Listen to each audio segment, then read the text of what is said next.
El territorio chileno comenzaba al norte de Chañaral, desde el paralelo 24 en las inmediaciones de Taltal.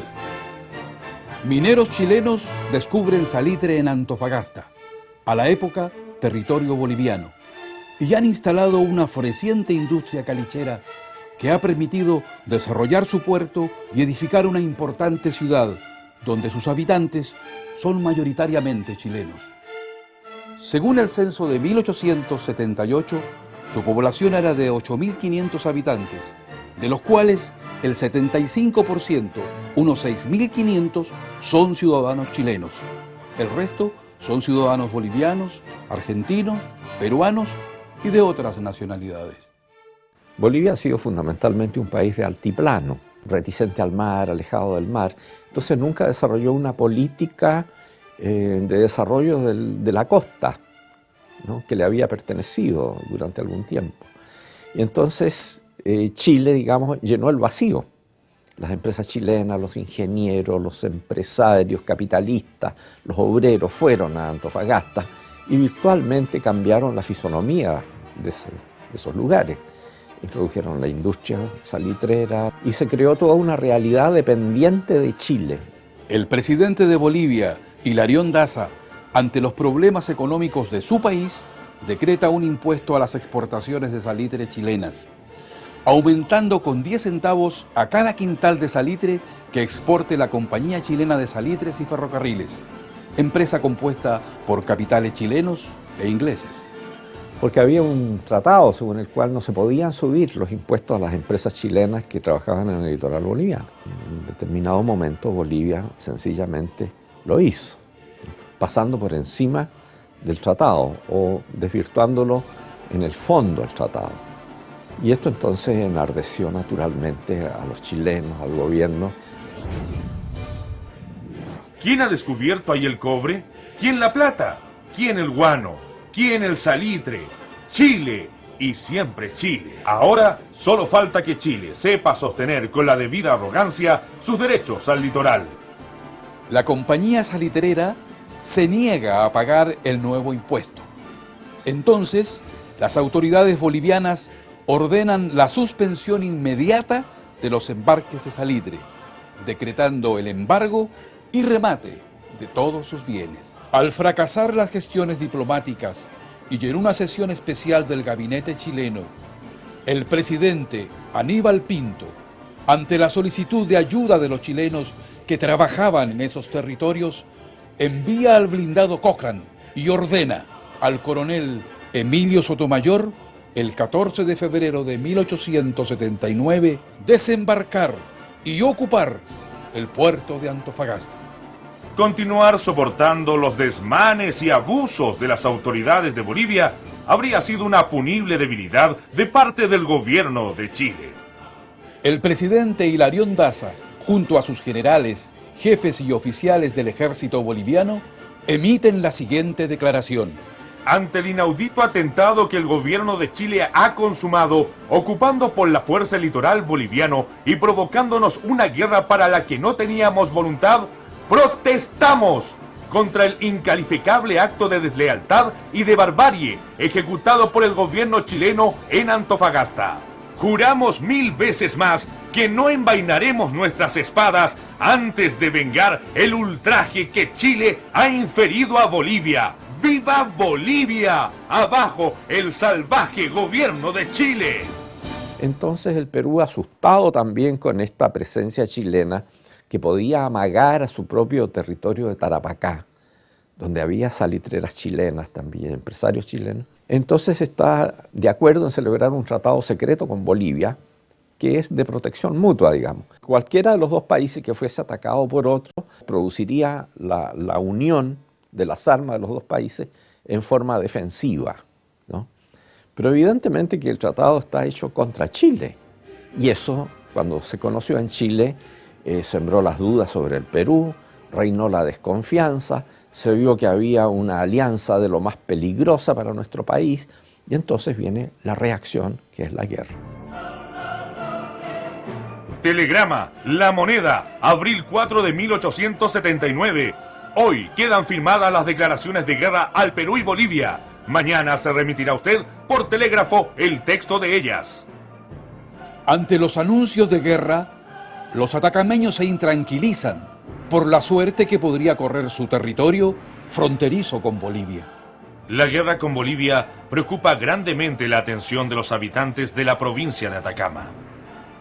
No había duda de que Copiapó y la provincia de Atacama iba a caer en ese momento en las manos enemigas.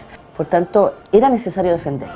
El hecho de estar cercano al teatro de la guerra hace que la gente acuda con mucha presteza al llamado militar, a enrolarse en las filas. El deber de todo chileno ahora es bien claro: servir a su patria y defenderla. Copiapó, como siempre, sabrá cumplir con tan alto deber. Y todos concurren. La gente se enrola voluntariamente, ¿no? Hasta gente muy modesta y semianalfabeta. Los jóvenes, los muchachos que salían del colegio, se iban a la guerra. ¡A la guerra, hijos de Atacama! ¡A la guerra! Copiapó dará su contingente. El intendente don Guillermo Mata va a jugar un rol muy importante, es un hombre muy entusiasta, y él va a generar una convocatoria general junto con Martínez, y entre ambos van a organizar este batallón Atacama. Santiago, mayo 13 de 1879. Nómbrese comandante en comisión del batallón cívico Atacama, organizado en esta fecha al teniente coronel graduado de ejército don Juan Martínez. El fuerte de la tropa, yo me aventuraría a decir que son mineros. Si bien es cierto, hubo profesores, hubo artesanos, hubo campesinos, pero el gran fuerte fue minero. Tenemos que recordar de que en esa época existía Chañarcillo, estaban las minas de oro cercanas a Inca de Oro. El batallón de Atacama es el tipo soldado minero, incansable, industrioso, entusiasta y trabajador, salidos de las faenas. Entre esos soldados van los fornidos barreteros de la provincia, con sus tallas colosales, los apires diestros y ligeros para las largas travesías. El minero, que es el prototipo de la región, es un tipo muy activo, dinámico, no es un hombre adormecido como el campesino del Chile central, ¿no? Es imaginativo, realizador, busca vida, pendenciero, en fin. La guerra le atrae especialmente. Están acostumbrados por lo demás a un trabajo rudo. Trabajan con barretas, palas, etc. Entonces todo el llamado de la guerra está un poco conectado con eso. Pensemos la pólvora, ¿no? En la minería y en la guerra, muy importantes. La ciudadanía en general se preparó haciendo todo tipo de actividades sociales para poder recolectar plata para el batallón. La forma de hacer la guerra en la época se basaba en dos elementos. Primero, hay un presupuesto, hay una intendencia y un suministro para el ejército de ropa, vestuario, calzado, alimentos, ¿no? Pero eso tiene una eficacia hasta por ahí nomás, pues, ¿no? Entonces hay que complementarlo y por eso la gente ayudaba y creaba servicios de ambulancia y hospitales de sangre, entregaba suministros para la guerra. Era la forma natural de hacer la guerra en esa época, en todos los países, hasta en Europa, ¿no? Entonces hay una participación activa en el suministro. Para el domingo se dará una buena representación teatral a beneficio del Hospital de Sangre de esta ciudad, por el señor Gaitán y una parte de su compañía dramática, que funcionó hace días en Juan Godoy. Partiendo desde colectas, pasando por comedias, tertulias, obras de teatro, tanto en Copiapó como en Los Minerales. Comisión Central de Subsidios.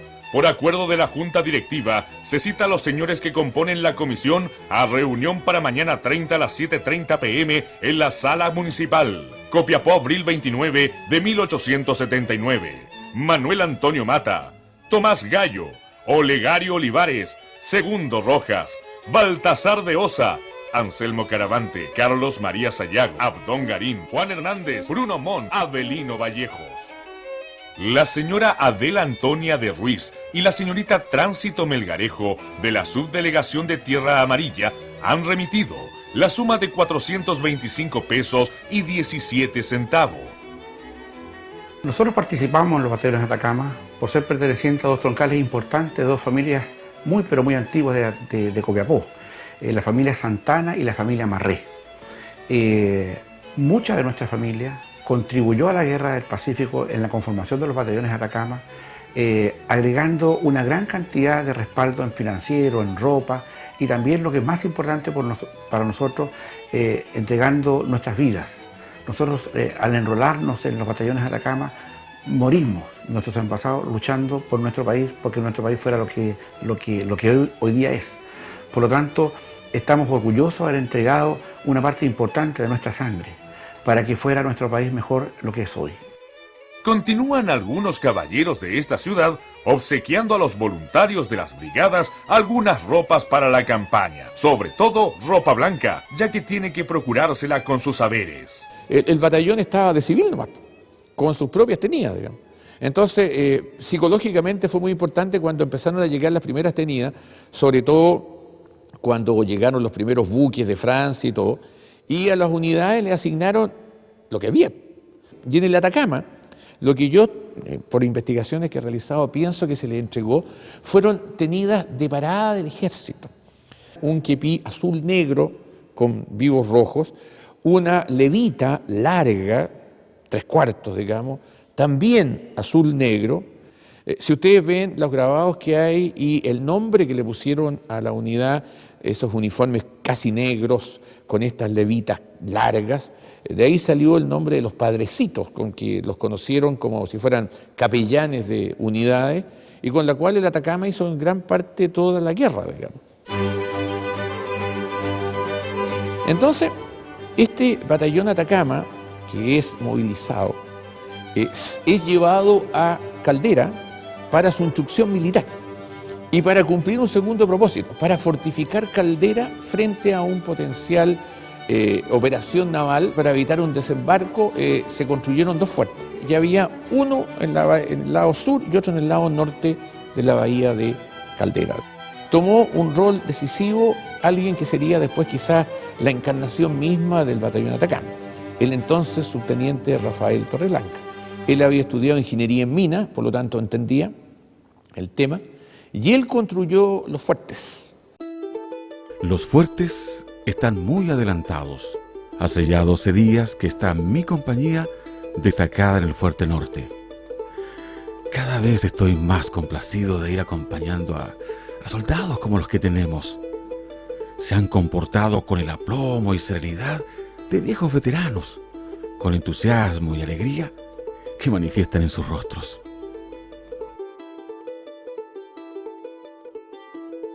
Torreblanca era ingeniero de minas. Él estudió en la escuela de minas, en el liceo, que era una sola escuela antes. La escuela de minas y el liceo funcionaban juntos. Y fue a trabajar a Tinogá, estaba al lado argentino. Y cuando ya oyó los tambores de guerra de Chile, como era el aventurero, se vino a Copiapó. Y ahí se enroló en los regimientos Atacama. Voy a buscar en medio de la guerra, entre el humo sangriento del combate, una bala piadosa que me mate o un rayo de luz para mi sien. Cuando suene el clarín de la batalla, bastará, Clementina, tu memoria para lanzarme en pos de la victoria con altivo y osado corazón. Y si el plomo enemigo me derriba, tu nombre solo, fúlgido lucero, brotará de los labios del guerrero como el postrero y eternal adiós. Antes de partir al norte, le hace adiós a Clementina y escribió 3, 4 poemas más, muy bonitos. Mi papá, reuniones que había así importantes, leí esta poesía. Era un orgullo para él. Bueno, la tía Clementina tenía 15 años, si era chiquita. Y mi bisabuela era muy estricta. Yo creo que pololeaban con los ojos nomás. Era muy divertido el pololeo, no es como ahora, los pololeos de ahora. Se veían por la ventana de la casa. Era la mujer más bonita que había en Copiapó, considerada. Era una chiquilla, una chica, joven, era preciosa. Había un galpón que se transformó en el hospital de sangre de Copiapó. Y ahí morían o revivían algunos, unos mancos, otros heridos, fueron a curarse. Y ahí llegaban los heridos que venían del norte. Y mi tía los ayudaba ahí, porque era ella enfermera de los héroes de Atacama que llegaban heridos a Copiapó. Bueno, pretendientes hubo muchos que la pretendían, pero ella yo creo que prefería Torreblanca. A última hora, en este momento se nos comunica que el Huáscar apresó en Chañaral un buque carbonero de la compañía de Lota tomándole su combustible. Se dice que el Huáscar incendió lanchas en la bahía Barquitos a 2 leguas sur de Chañaral. La escuadra peruana básicamente se paseaba por la costa chilena norte. Incluso hicieron operaciones contra navegación chilena en la zona, capturando buques, cargamentos de carbono u otro tipo de productos que hubiera en la zona.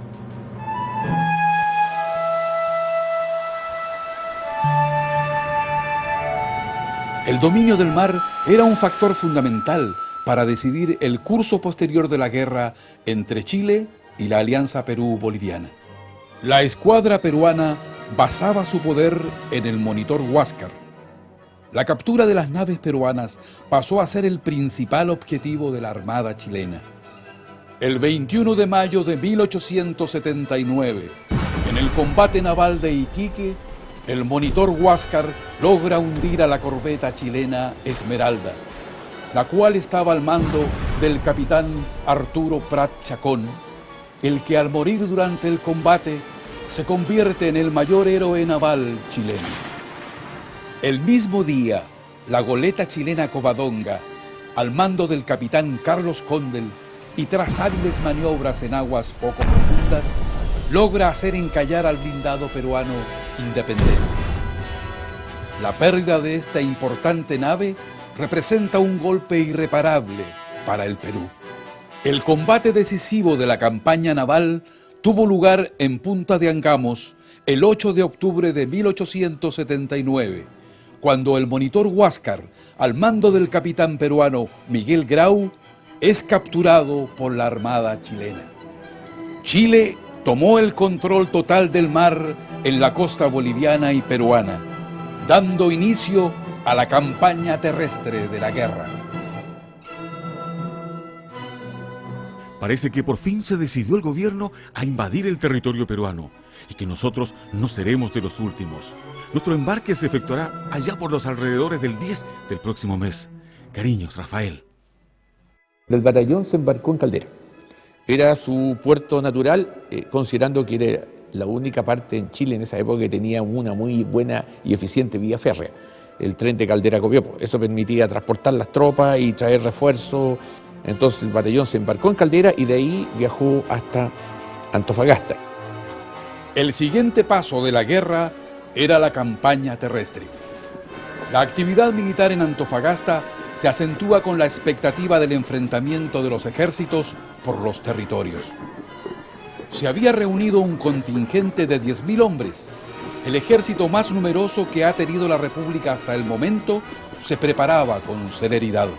Las arengas de los generales, el redoble de los tambores y las marchas de la caballería alentaban las maniobras de los regimientos.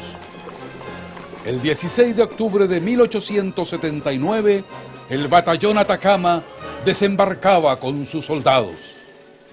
Bueno, Atacama juega un gran papel en la guerra, pero Atacama tiene una individualidad propia por su destino minero y el tipo de gente. Además, el atacameño estaba acostumbrado a andar por el desierto, vivir en él, sobrevivir en él, a vérselas como puede, ¿no? Y eso va a ser de gran utilidad en la guerra.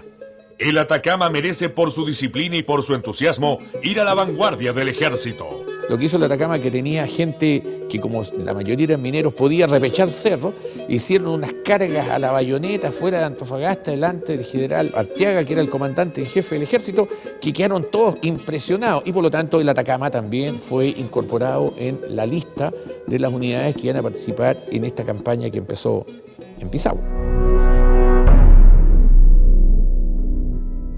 ¿Por qué se eligió Pisagua?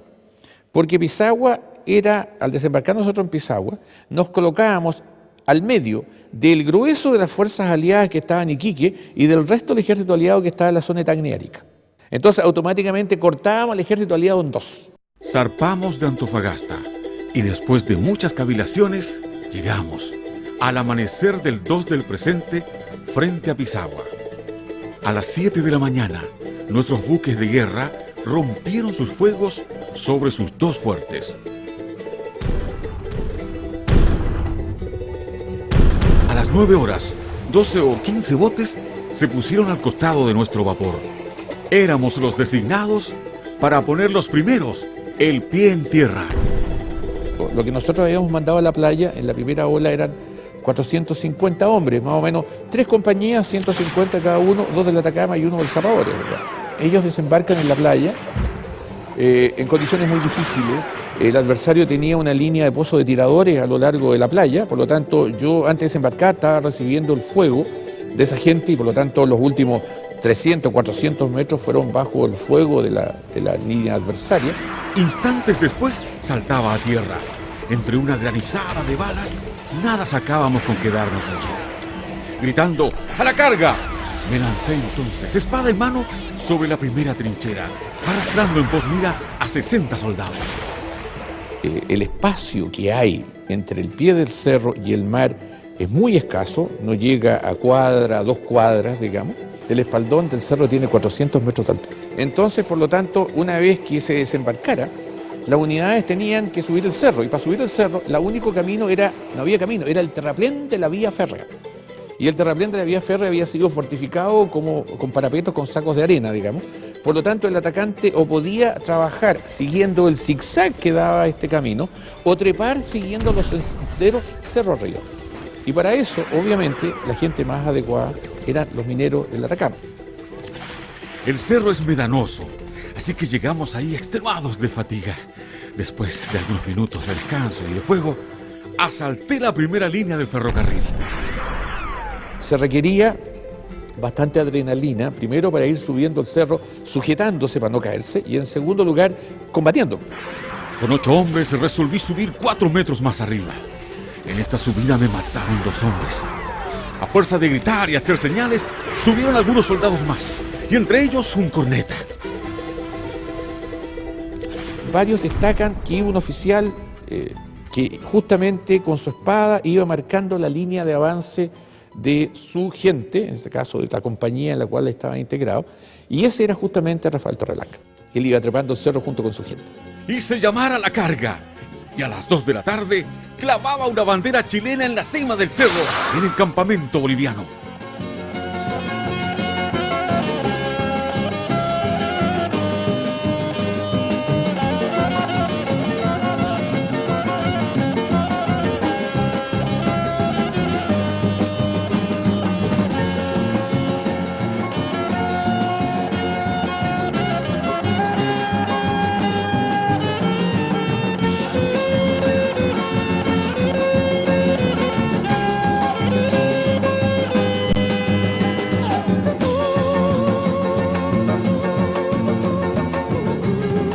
¡Victoria! ¡Victoria! ¡Viva Chile! ¡Toma de Pisagua! ¡Gloria a nuestros soldados! A juzgar por el número de heridos del Atacama, a este batallón le cupo sostener la parte más difícil. Felicitar a usted por el heroísmo desplegado por las tropas de esa provincia en el notable ataque y toma de Pisagua. Aníbal Pinto, presidente de Chile. ¡Alegría en Tierra Amarilla! Los habitantes de este entusiasta pueblo enloquecieron de júbilo. Recorrían las calles llevando una gran bandera, avivando a Chile y al batallón Atacama.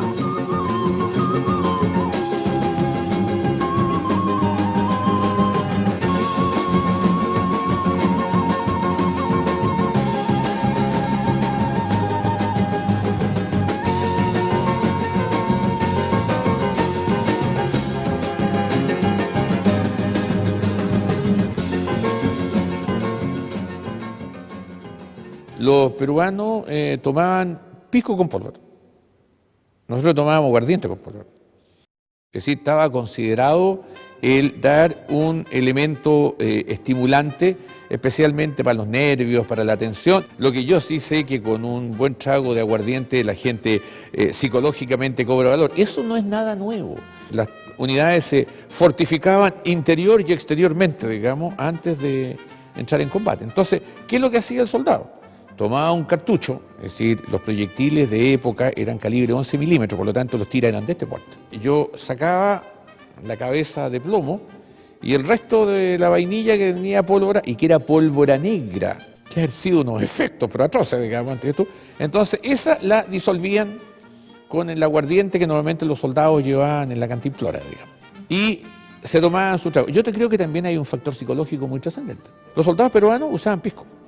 Y hay antecedentes históricos, hacían lo mismo y sacaban la parte del proyectil de plomo y eso lo transformaban ellos en un pisco con pólvora, pero nosotros decíamos chupilca el diablo, ellos no le tenían un nombre en particular. En un campo de batalla siempre hay heridos, ¿verdad? Diversos grados de gravedad.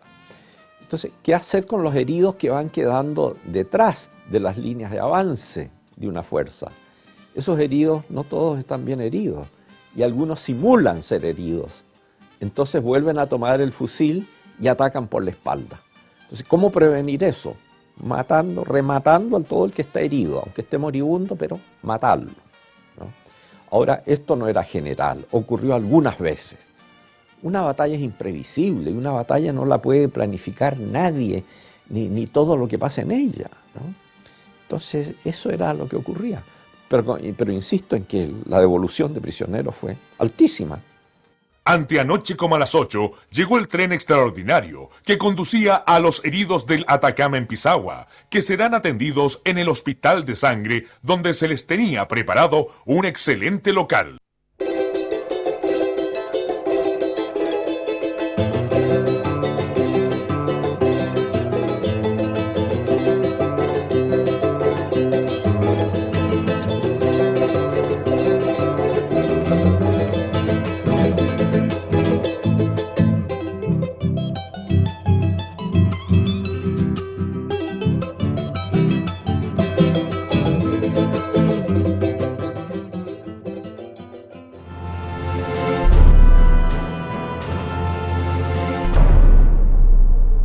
Una vez desembarcado el ejército chileno en Pisagua, las tropas comienzan a internarse en el desierto. A 30 kilómetros de distancia, en la Aguada de Dolores, el 19 de noviembre de 1879, se enfrentarían en la batalla de Dolores y el Atacama tendría su segunda acción heroica.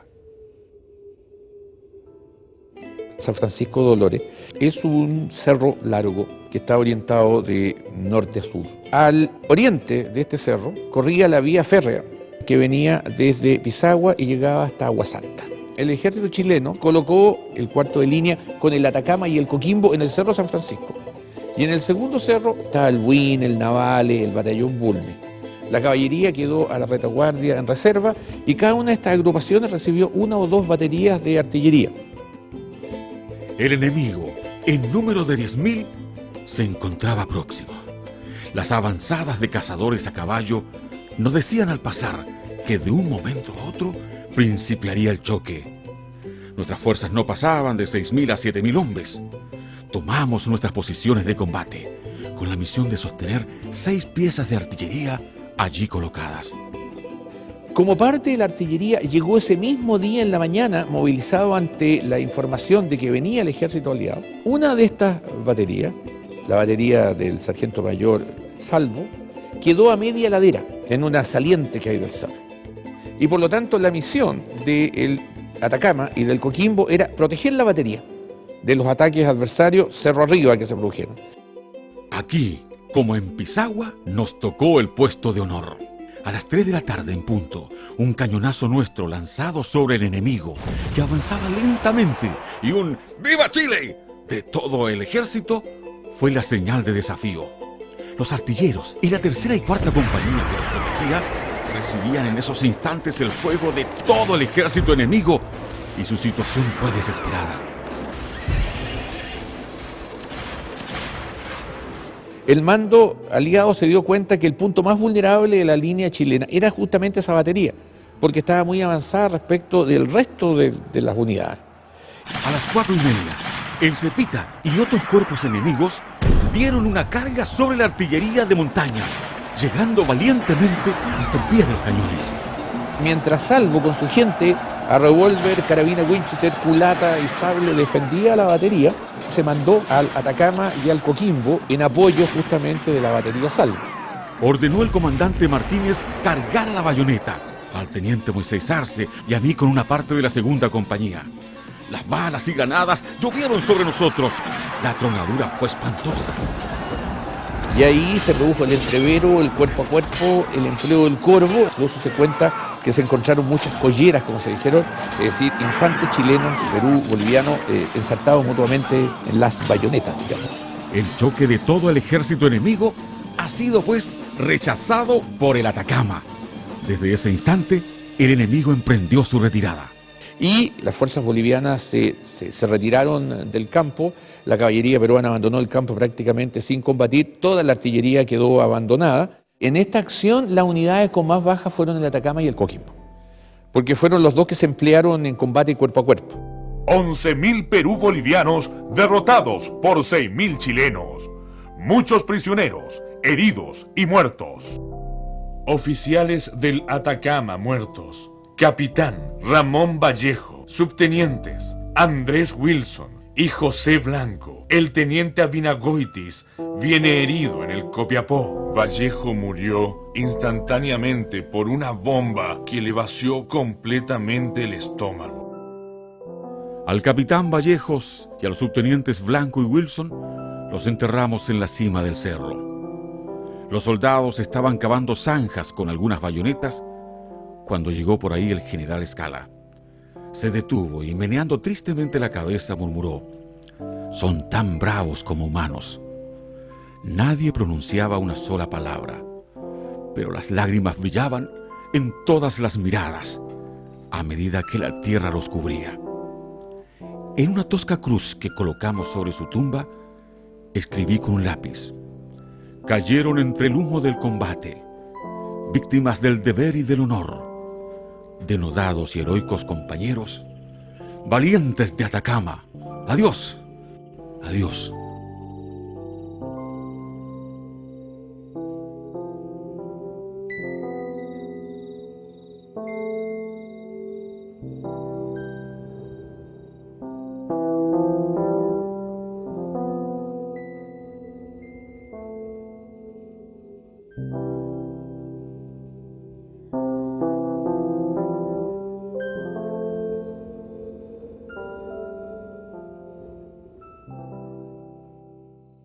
Eran 5 mineros de faz tostada, los que así juraron con toda el alma. Partimos juntos, juntos luchemos, seremos todos igual que hermanos. Y si uno muere, que mueran todos, digan juramos, jurado hermanos. Con la muerte de los primeros 3 oficiales, Vallejo, Blanco y Wilson, comenzaba a escribirse la gloriosa leyenda de los 5 juramentados del Atacama. Jamás rendirse, unidos en la vida y en la muerte. Ahora solo faltaban 2 para sumarse a este fatal pacto: Moisés Arce y Rafael Torreblanca.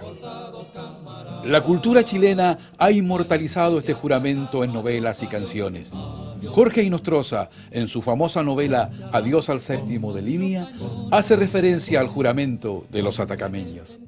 Y Jorge Inostroza fue que, tomando de ese mismo libro y de la historia que él sabía de la guerra, sacó algunos pasajes e hizo la prosa del mismo libro que él había escrito. Las letras las hizo Jorge Inostroza, la musicalización la hizo Willy Bascuñán con Chinurquí. Ahora, la canción, como te decía, habla de 5 mineros, porque no olvidemos que Rafael Torreblanca fue minero. Los otros 4, digamos, eran sus mejores amigos, y por eso la canción habla de los 5 juramentados de Atacama. Entonces, que haya habido un juramento que dentro de ese juramento haya estado el hecho que si uno moría era una especie de compromiso de los otros de morir en la guerra para acompañarlo, es perfectamente, en la mentalidad de la época, perfectamente factible. Y que en términos prácticos sí se demostró porque murieron todos. 3 en Dolores, 2 en Tacna. Todo está ya preparado, tanto en esta ciudad como en Caldera, para recibir convenientemente a los heridos del Atacama.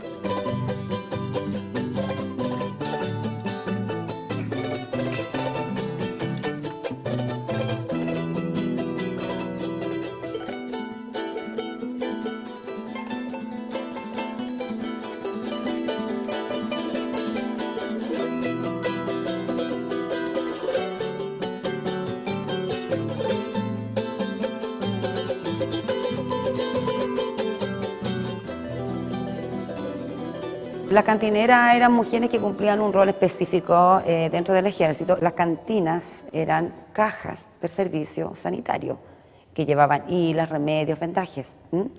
Estas mujeres estaban a cargo de las cantinas, por lo tanto se les llamaba cantineras.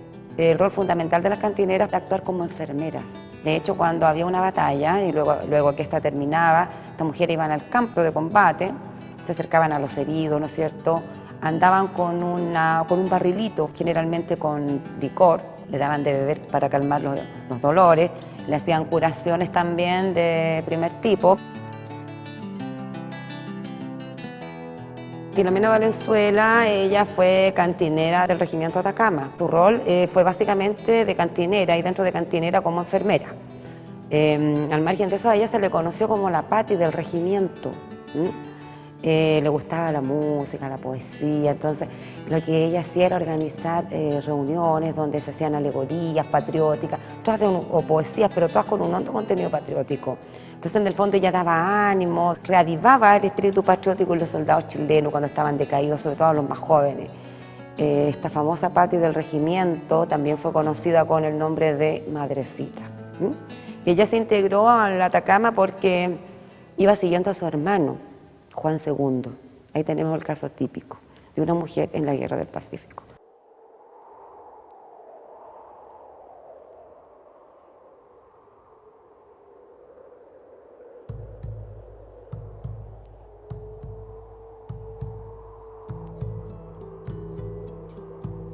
A las 12 del día emprendimos la Vía Crucis.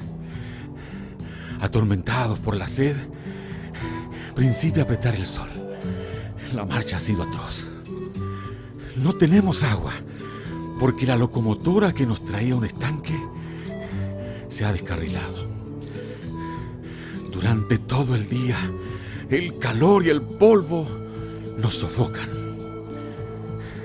Desde los primeros pasos, principió el camino a quedar sembrado de moribundos.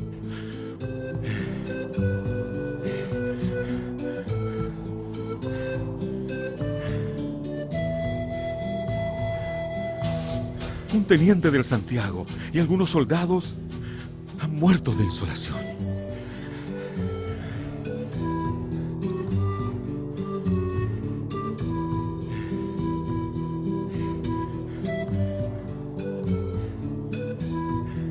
Los soldados, al grito de ¡agua, agua!, se dirigen hacia el valle.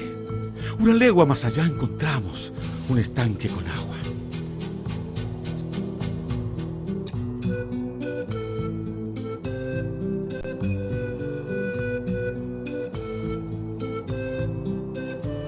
Saciada la sed, y a pesar de los auxilios que se presentaron a los rezagados, una docena de ellos había pasado a mejor vida.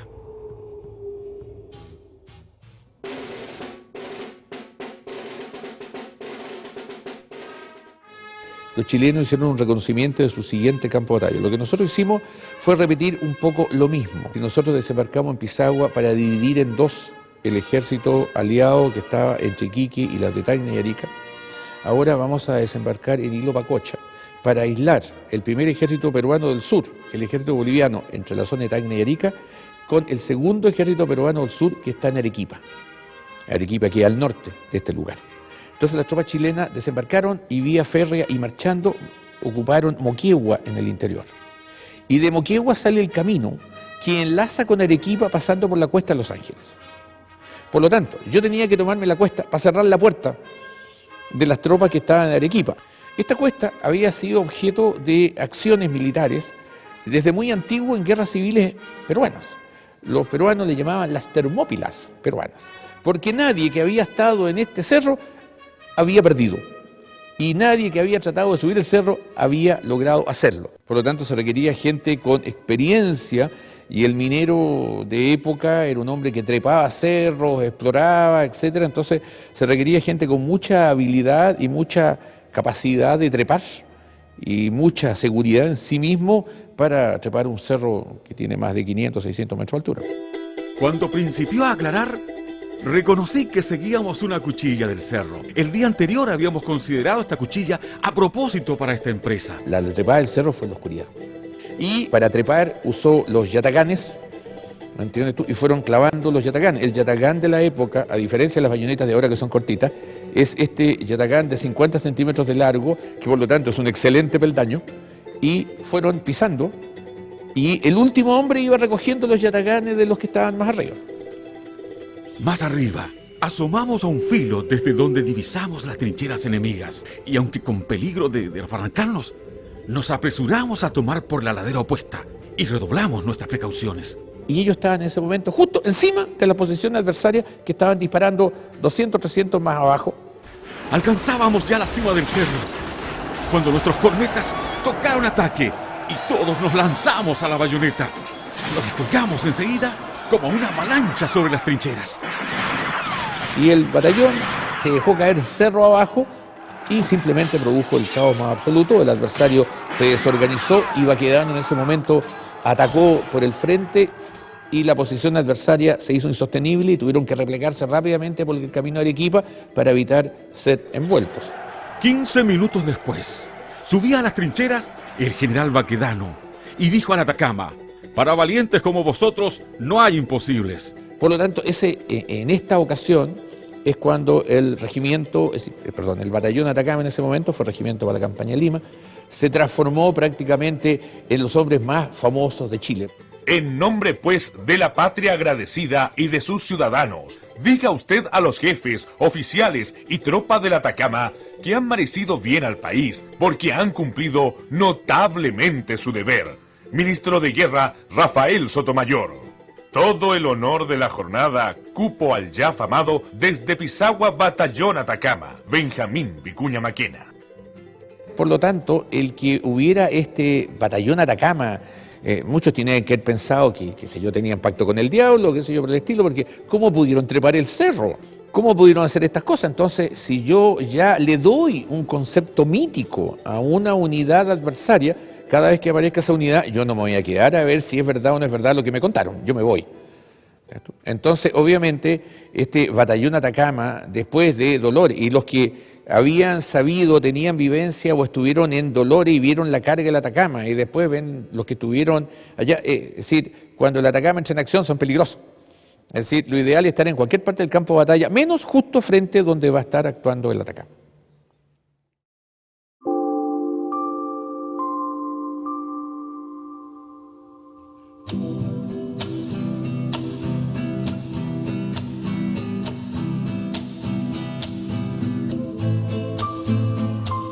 El amor, ay, si en mi alma se atesora, es aquel que la patria a mí me inspira, el deseo de verla triunfadora, de verla libre y que al progreso aspira.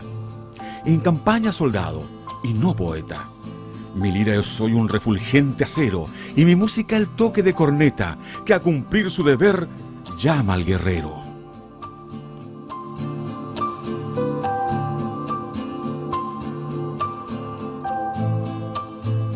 El escenario es una llanura de arena en que todos están de acuerdo que costaba mucho desplazarse, se hundían mucho en la arena las tropas, que remataba en una meseta, también de arena, donde está fortificado el ejército aliado. Al incorporarme en las filas del ejército, abandoné todo, dispuesto a consagrarme a un solo deber. Amo a la patria, porque adoro en ella mi hogar, mis creencias, mis afectos, todo lo grande y noble que encierra el círculo de la vida. Entonces los chilenos atacaron, entró en combate la primera división, entró en combate la segunda división, donde iba el Atacama. Al mando de la compañía guerrillera estaba Torreblanca. El Atacama peleará nuevamente y sabrá cumplir con su consigna. Va a ser un asunto arduo. ¿Me favorecerán los dados de la fortuna en esta jugada? Soy soldado de la patria y tendré suficiente valor para esperar lo que venga, sea ello lo que sea. Por la intensidad del combate y la tensión en ese momento, hizo que las unidades chilenas de estas dos divisiones les empezara a escasear la munición. Y en ese momento entonces llegó la orden de replegarse, manteniendo las compañías guerrilleras adelante para cubrir la retirada. Ya no recibirás cartas mías, quién sabe hasta cuándo. Puede ser esta la última. Te abraza Rafael Torreblanca. Torreblanca está peleando en la fila de su compañía.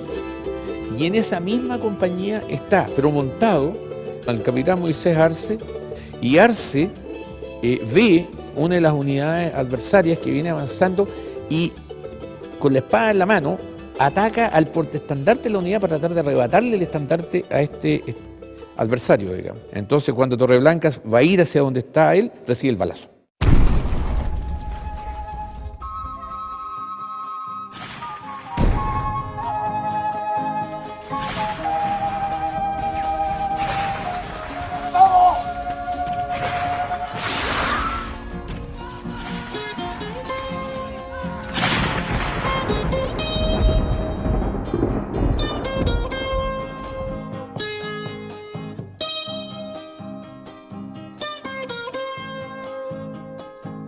En ese momento murió Torreblanca, digamos, y él murió ahí en su posición con gran parte de su compañía guerrillera, digamos, que fue la que tuvo más bajas dentro del Atacama. El Atacama ha tenido 250 bajas en la toma de Tacna. Murieron el capitán Torreblanca, los tenientes Martínez, el capitán Arce y el subteniente Valenzuela. El joven capitán copiapino Rafael Torreblanca ha hallado su tumba tras los parapetos del enemigo en Tacna.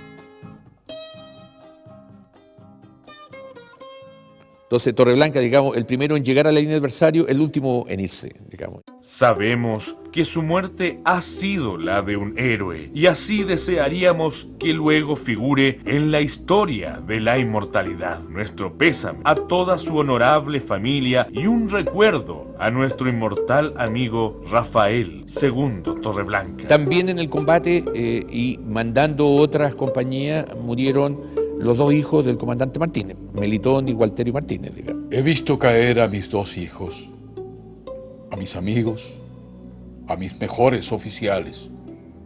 No me quejo. La desgracia mía no importa si el sacrificio ha contribuido al éxito glorioso de nuestra patria. Comandante Juan Martínez.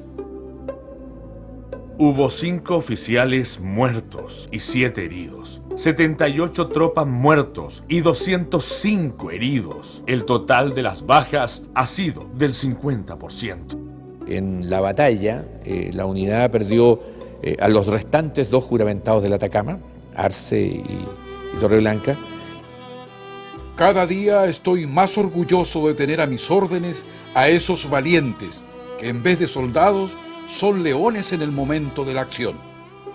Felicito a su provincia por la decisión que ha manifestado el Atacama para pelear y morir en defensa de la patria. General en jefe, Manuel Baquedano. El Atacama tiene casi la mitad de la unidad, o más de la mitad, son bajas, entre muertos y heridos, digamos, en Tacna. y vuelve a tener una cantidad de bajas bastante importante nuevamente ahora en Chorrillos y Miraflores.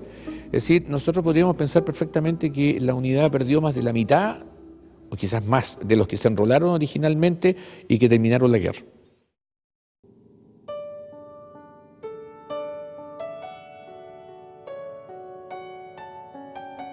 La batalla final para los batallones de Atacama se dio a las afueras de Lima, en Chorrillos y Miraflores, lugar en que muere su comandante Juan Martínez, herido por una traicionera bala que perfora su estómago.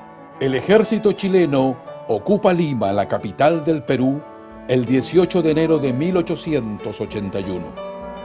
La banda del Atacama tocaba la canción nacional en la Plaza de la Exposición, a la entrada de Lima. El pabellón nacional es izado en el Palacio de los Virreyes. Se determina el regreso de gran parte del ejército chileno. El 25 de marzo de 1881 llegaba al puerto de Caldera el heroico batallón Atacama.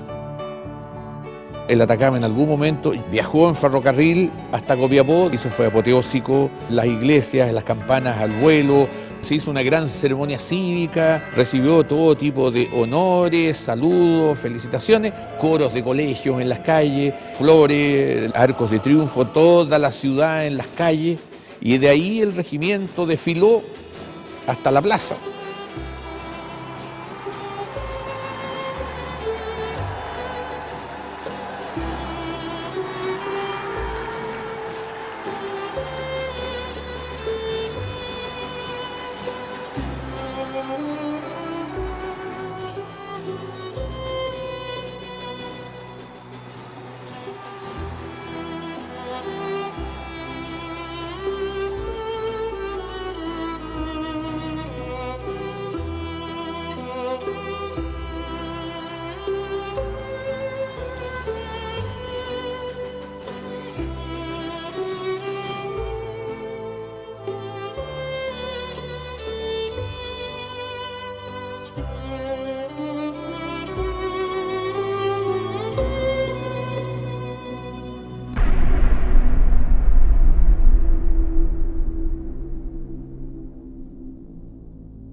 Copiapó hasta el día de hoy tiene un monumento a sus regimientos, que fue a la Guerra del Pacífico. No todas las ciudades lo tienen. Y que ahí tiene enterrado a las figuras más destacadas del regimiento. Está en un lugar trascendente, en una de las alamedas más importantes de la ciudad. Entonces, la ciudad se sintió que fue Copiapó misma la que se movilizó dentro del batallón Atacama. Y resulta que este batallón de Atacama fue mandado por una persona que murió en Dolores como un comandante de brigada, no todos fueron comandantes de brigada, que tuvo en su fila a estos juramentados y a este poeta soldado de la Guerra del Pacífico, quizás dejó escritos los mejores poemas de la guerra, lo hacen que sea una unidad distinta. Fue distinta al principio, terminó siendo distinta, y que en Copiapó se sientan distintos tiene una razón de ser. Esta historia se llevó a cabo a través de la entrega incondicional no solamente de nuestro ejército, de nuestros soldados mineros, sino que de toda la ciudadanía, de todos los atacameños. Es por eso que esta herencia de valor nos pertenece a todos los que habitamos esta tierra. Yo invito a los amigos visitantes de Copiapó y de la región de Atacama a que conozcan nuestro pasado histórico que ayudó a construir y a forjar nuestro país.